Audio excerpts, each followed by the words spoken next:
सुर में गाना सीखिए पाधानीसा ऐप के साथ AI powered personal music teacher from Saregama. என் உயிரினும் மேலான அன்பு உடன் பிறப்புகளே, 13 ஆண்டு காலம் திமுக கழகம் தமிழகத்தில் எதிர்க்கட்சியாக இருந்தது. தமிழ் மக்களுக்காக, தமிழ் மொழிக்காக கழகம் பல்வேறு போராட்டங்களை அரசியல் ரீதியாக சந்தித்திருக்கிறது. கடமை தவறினோம் இல்லை, கண்ணியம் மீறினோம் இல்லை, கட்டுப்பாடு இழந்தோம் இல்லை.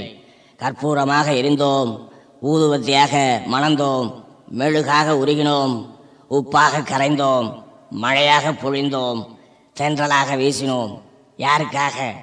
தமிழர்களுக்காக. எதற்காக? தமிழ் மொழிக்காக. ஏன்? தமிழர் கலாச்சாரம் காப்பதற்காக. நாம் வாழ விரும்புவதெல்லாம் தமிழர் வாழ வேண்டும் என்பதற்காகத்தான். தமிழர்களின் எதிர்காலம் இருண்டுவிடக் கூடாதே என்பதற்காகத்தான். நம் வருங்கால சந்ததிகள் பழையபடி அடிமைகளாக வாழக்கூடாது என்பதற்காகத்தான். எழு, விழி, தமிழர் இனத்தை அழிக்க வரும் பகையை அழி. இந்த தேர்தல் தமிழர்களுக்கும் தமிழ் பகைவர்களுக்குமான குருட்சேத்திர யுத்தம். தொட்டில் தூங்கும் குழந்தை கூட அதோ இனமானம் காக்க குல வெற்றிக்கான கைகால்களை உதைத்துக் கொள்கிறது. பெரியாரின் பேரனே, அண்ணாவின் உண்மை தம்பியே, அன்பு உடன் பிறப்பே, வெற்றி கிட்டும் வரை இமை மூடாதே, துரோகத்தை தூள் தூளாக்கு, தூள் தூளாக்கு. என் அன்பு உடன் பிறப்பே, காலை மிதித்தவனின் தலையை மிதிப்பேன் என்று சூளுரைப்போர் உண்டு. ஆனால் இப்போது தலையையே மிதித்திருக்கிறார்கள். தன்மான சிங்கமே, தக்க பதில் அளிக்க நின் தடந்தோலை தட்டி கிளப்பிடும் ஓசை தருக்கர்களை தலைதெறிக்க ஓட வைக்க வேண்டாமா? ஜனநாயக தேர்தல் களத்தில் அண்ணன் காட்சியாக்கி காட்டியுள்ளார் தேர்தல் களத்தின் இரு அணிகளை. எதிர் அணியில் பகைவர்கள் மட்டுமல்ல, எட்டப்பொருட்களும் இருக்கின்றனர் என எச்சரித்தும் இருக்கிறார். நமது அணியின் தூய்மை, துணிவு, உறுதி, வாய்மை குறித்தும் அண்ணாவின் எழுதுகோள் உயிரோயம் தீட்டியுள்ளது. களம் அதோ, அணிதிரள்க, பணிபுரிக, வெற்றி நமதே, வீறு நடை போடுக, வெற்றி நமதே.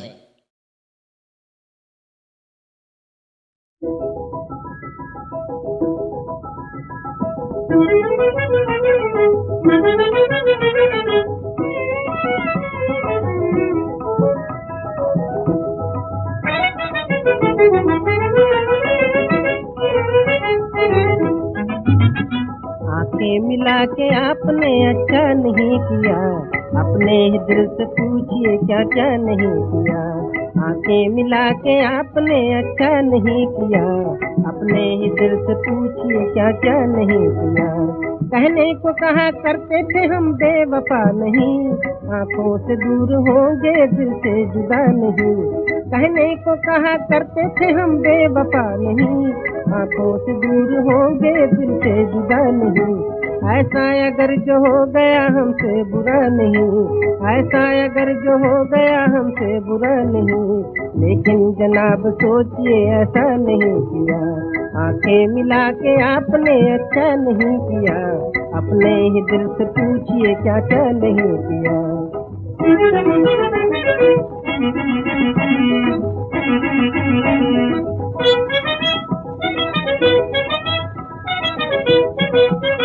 गैरों का रूप देख कर हमको भुला दिया, मर मर के घर बसाया था उसको मिटा दिया।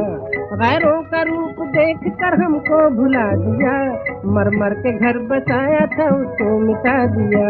आंसू भी वो पिलाए दिल को जला दिया, आंसू भी वो पिलाए दिल को जला दिया।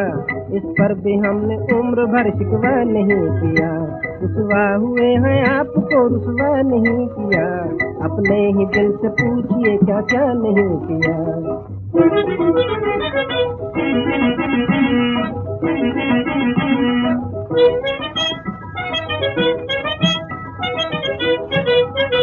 आंखें मिला के आपने दिल की खुशी न दी, पल भर अचांद जिंदगी को जिंदगी न दी। आंखें मिला के आपने दिल की खुशी न दी, पल भर अचांद जिंदगी को जिंदगी न दी। गम के तो फूल दे दिए उनकी हंसी न दी, गम के तो फूल दे दिए उनकी हंसी न दी। क्या दिल से दिल का आपने सौदा नहीं किया। आंखें मिला के आपने अच्छा नहीं किया, अपने ही दिल से पूछिए क्या क्या नहीं किया। डाकू दयाराम गुजर।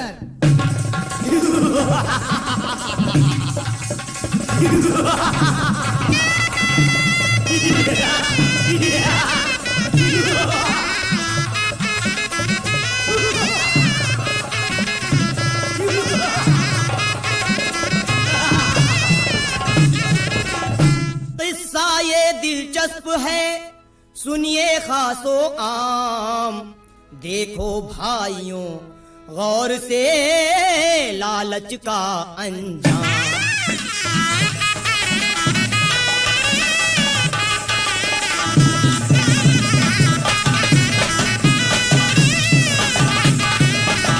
लालच का अंजाम बुरा है, नहीं फूलता फलता। धन दौलत के खातिर इंसान क्या क्या रंग बदलता।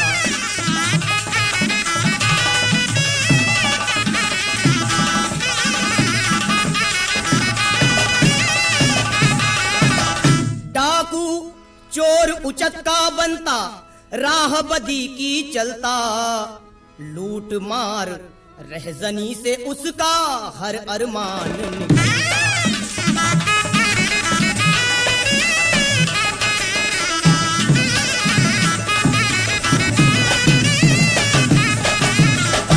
कहा पत्नी ने उसकी, मुझको गहने ला के पहना दो, बना दो मुझको बेगम, तन मेरा गहनों से सजवा दो।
कौन बड़ी ये बात, लाता तेरे वास्ते गहने रातों रात।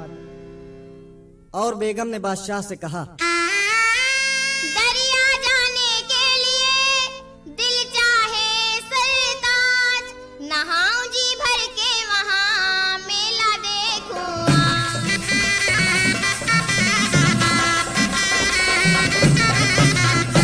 जरूर जाइए बेगम, मैं सब इंतजाम किए देता हूँ। इधर दयाराम से एक सरदार ने आकर कहा,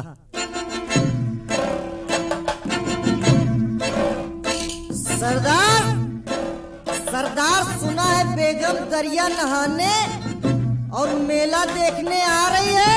अच्छा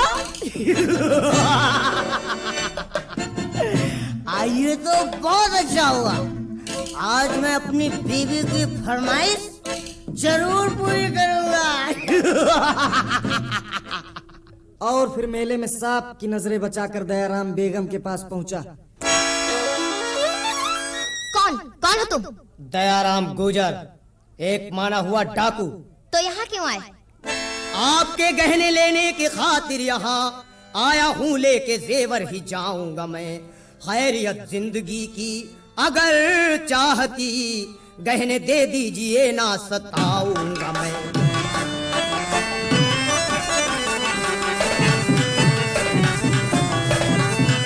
हाथ मेरे बदन को लगाना नहीं, गहने दे दूंगी खुद कुछ उजर ही नहीं।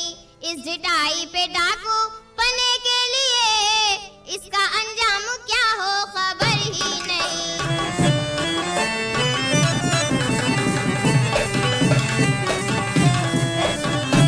ये लो गहने। शुक्रिया। उतरवाए हैं सब गहने पिन्हाए लाके पत्नी को।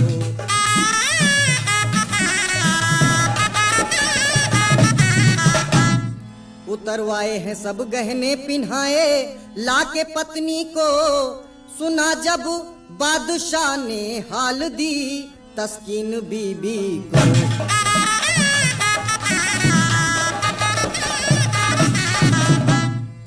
गिरफ्तारी की खातिर हुक्म फौरन कर दिया जारी। दयाराम हो गया चौकस खबर फैली जो ये भारी।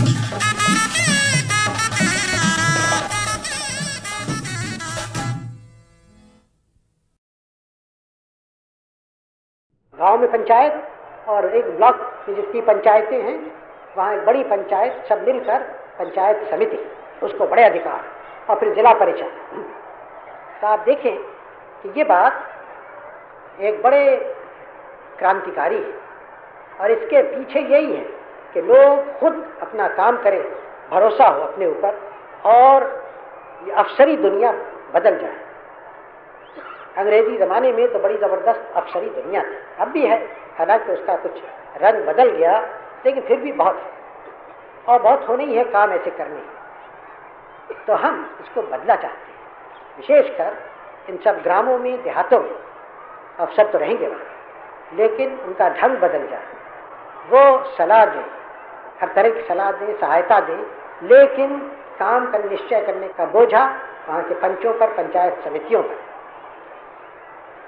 ये बात जहाँ जहाँ हुई है, आंध्र में और राजस्थान में और भी हो रही है, उस 6-7-8 महीने से है।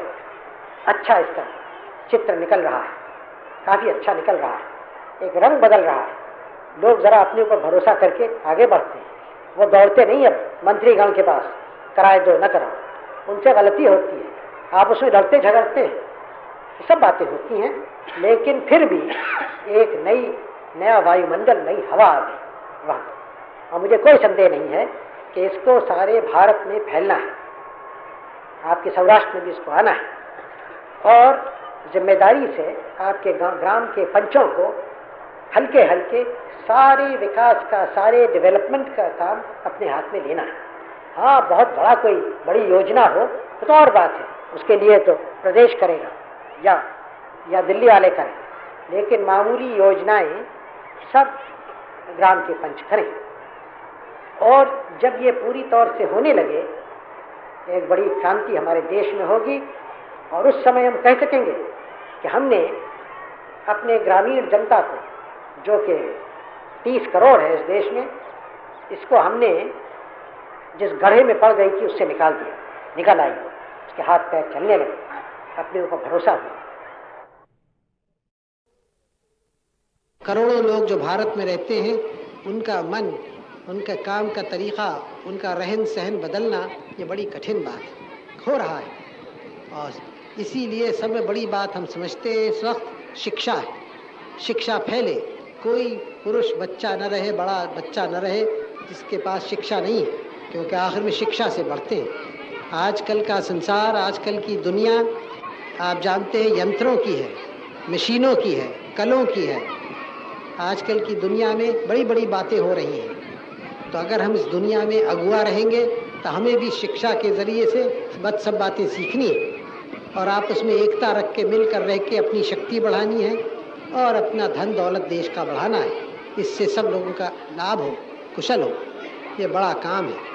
15-16 वर्ष हुए हमें स्वराज मिले और हमने इस 15-16 वर्ष में बहुत कुछ बड़े काम किए हैं, लेकिन अभी तक बहुत बाकी है। और मैं समझता हूँ कि अभी एक और 10-15 बरस में हम इस पड़ाव तक पहुँचेंगे।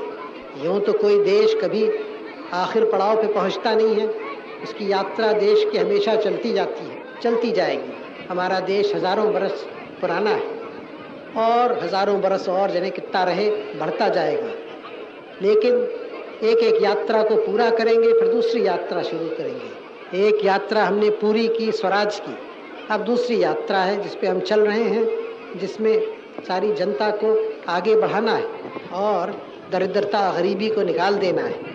ये ज़्यादा कठिन बात है, लेकिन मैं आशा करता हूँ कुछ वर्षों में, 12-15 वर्ष में इसमें भी हमारी जीत होगी, क्योंकि बड़ा काम है सारे देश को बढ़ाना। लेकिन ये जब ही होगा जब हमारे परिश्रम से होगा। कहीं और लोगों के पैसा देने से तो हमारी कठिनाई दूर नहीं होगी, हमारी दरिद्रता नहीं जाएगी। हम और देशों से पैसा मांगते हैं और पैसा हमें मिलता भी है और उसका हम धन्यवाद देते हैं। लेकिन याद रखिए, कोई देश और देशों के उसको ढकेलते नहीं है बढ़ने के लिए, खुद अपने परिश्रम से, मेहनत से, अपनी अकल से बढ़ता है। आपके यहाँ ये पुल बना है, ये आपके असम को मुबारक हो, बधाई हो आपको, क्योंकि ये चीज़ आपके असम के लाभ की है, असम की जनता की, और एक नमूना है असम के और सारे भारत के काम का, जिसमें हम सबों को खुश होना चाहिए और जो लोग इसको बनाते हैं उनको बधाई देनी चाहिए। तो मोटी बात है कि अकेला आदमी अलग काम करे, उसकी शक्ति बंधी हुई है, और खासकर उसके पास थोड़ी भूमि हो, जब अधिक हो तो कर सकता है। अधिक अब किसी के पास रहती नहीं आजकल, हल्के हल्के कम होता जाता है। तो उनकी शक्ति जब ही होती है जब बजाय एक आदमी अलग काम करने के वो सहकारी संघ में 100 आदमी, 200 आदमी, जो कुछ है 300 आदमी, 50 आदमी मिलकर करें तो उनकी शक्ति बहुत हो जाती है। उससे लाभ होता है सबों को और देश को भी। इसीलिए हम चाहते हैं सहकारी संघ जब सब जगह हों। इस ढंग से आप ये नए दुनिया की बातें समझ सकते हैं। उसके साथ और बातें भी हैं, क्योंकि आजकल की नई दुनिया में समझने के लिए बच्चों का पढ़ाना होना चाहिए, बहुत आवश्यक है। सब बच्चों का, कोई हमारे देश में बच्चा ऐसा लड़का या लड़की नहीं होना चाहिए जिसको पढ़ने का मौका नहीं मिलता, हल्के हल्के होता जाता है। वो सब पढ़ें लिखें, इसलिए नहीं जैसे आजकल होता है, कोई ग्राम में पढ़ता लिखता है, पढ़ के फिर शहर में आके बाबू होना चाहते हैं। वो काम वाम करते हैं, एक मेज पे बैठ के कलम दवात चलाना चाहते हैं, बजाय इसके हाथ पैर से काम करें।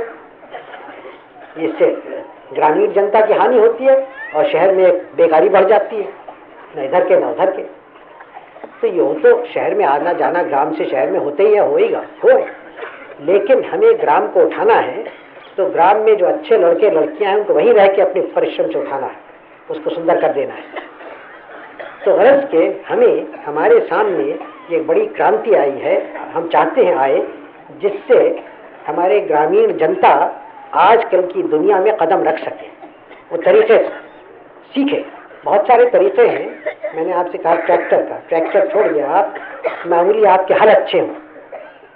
मैं नहीं जानता, बहुतों के तो पास होंगे नए हल। अब हल तो बड़ी सीधी सी चीज़ है, बहुत महंगी भी नहीं है, 40, 50, 60, 70 रुपए के हल मिलते हैं अच्छे आजकल। पुराने हमारे हल हैं, वो कहीं मैं देखा, वो तो जैसे कोई 2000 बरस हुए हल चलाते, तो वैसी हल अब भी है। दुनिया बदल गई लेकिन हल वैसे ही है, जिससे भूमि को जरा खुरच देते हैं, ऊपर से नाखून से किसी में खुरचाते हैं। अब उससे क्या लाभ? नए हल हैं, बहुत महंगे नहीं है, आपकी एक फसल में उसका 10 गुना कमा लें अगर हल अच्छा हो। तो हल अच्छा हो, और भी छोटे छोटे औजार हैं, इम्प्लीमेंट्स हैं, सस्ते हैं, कुछ 10, 20, 50 रुपए ज़्यादा के नहीं, सबसे आपका काम आसान हो जाता है, अधिक काम कर सकते हैं।